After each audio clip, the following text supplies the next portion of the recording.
Alright YouTube, we're going to give you all the quick rundown on what I call the budget rebuild on a carburetor for a lawnmower. This one got good gas in it. You pull the float out the bottom of, the shut off out the bottom of it. It's got good flow. But if you look inside, you see how it's all full of deposits? This has been sitting. So I'm going to give you the brief rundown of how to clean that and make it run again.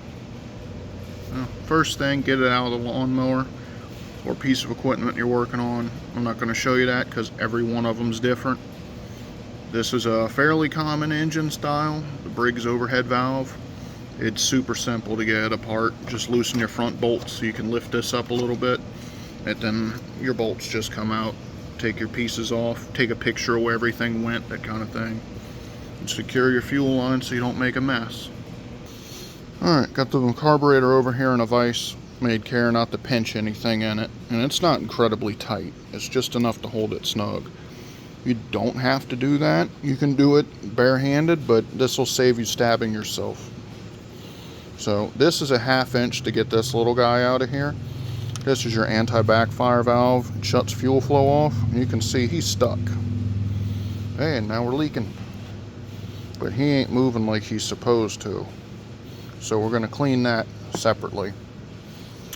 We're going to remove these screws. Now remember, the guy that designed these screws didn't like the human population, so he made them out of the cheapest and softest metal possible so that they get stuck and round out every time. So take that into account.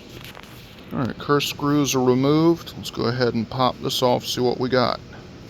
Well, not awful. Hardly any trash in the bottom there. You can see, this is our main jet right here. See how there's a layer of fluid just sitting there on top of it? Means he's not letting fuel pass through. That's why we're not running. I'm going to go ahead and remove our float out of the way carefully. Just the keeper pin, put it somewhere safe. Pull the float, put it somewhere safe, along with the needle with the little rubber piece on it. You lose that little rubber piece, you're done for. Need another carburetor. I'm not going to mess with hardly anything else. I'm going to pull him off. We're fair in here, and you can see we can't see light through that jet, so that needs to be cleaned. The emulsion tube's got a little bit of schmoo on it, but we got to be super careful because this rubber gasket, if we get any solvent on it, we're done for.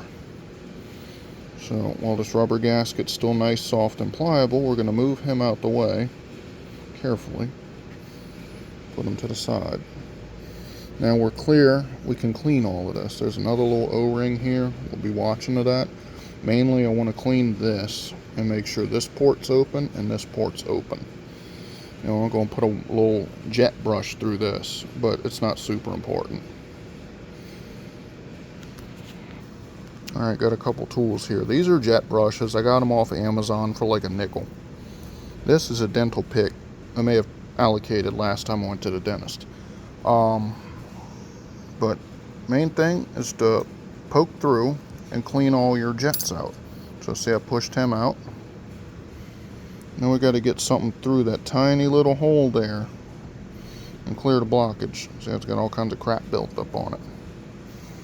I'm going to use a variety of these to do that. Also over here on this side and get this clean. And I'm going to use, because I have it, brake clean to do it. But I have to be very careful not to get it on the rubber. You get it on any of these rubber pieces like that or that, you're done. So you have to be super careful. Alright, worked on a couple of the different sizes to get it cleaned up, but now you can see through it for the most part. Can see through it. I went through all of these over here too and cleaned all of them. Gonna let all this dry. I'm gonna wipe it down with a clean paper towel, get any kind of debris out of it, and make sure all that cleaner is dried off and flashed off, because I don't want it getting on my rubber. Alright, I made careful to lay everything back exactly the way it was. Put it all back together. Because if you mess up this O-ring down here and you don't have him exactly where he'll be, you'll put it all back together, turn the gas on, and it'll start flowing gas out of the carburetor like mad. Went ahead and cleaned this guy up too. Just kept spraying brake clean on there and working it, and now he works like he's supposed to. When you turn the key on, this guy closes up. When you shut it off, he should raise up to shut the fuel off. Alright, just a quick little bit of work. This carburetor should work just fine. Let's go throw it on and make sure. And remember, even if this doesn't work, a new carburetor on Amazon's like 16 bucks. This is just one of those to get you out of a bind or make sure it works. Or it's temporary until it doesn't work, you know. It's only temporary if it works. Alright, reassembled in the mower. All we gotta do is hook up the fuel line. All my connections are where they're supposed to be. I'm gonna go ahead and finish securing this guy. Alright, battery was completely dead. Fuel's hooked back up. Nice clean fuel, new fuel filter. Let's see if she'll start. I think I have all the right safeties bypassed. Blades off, all of that. Let's see if she'll crank.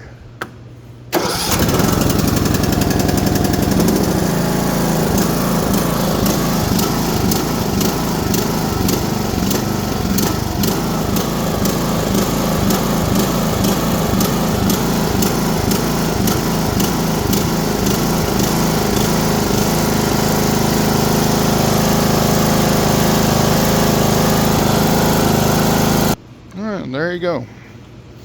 It's an easy way to get a carburetor fixed enough to see if something's worth fixing, running. Like this one, for example, definitely gonna need a battery.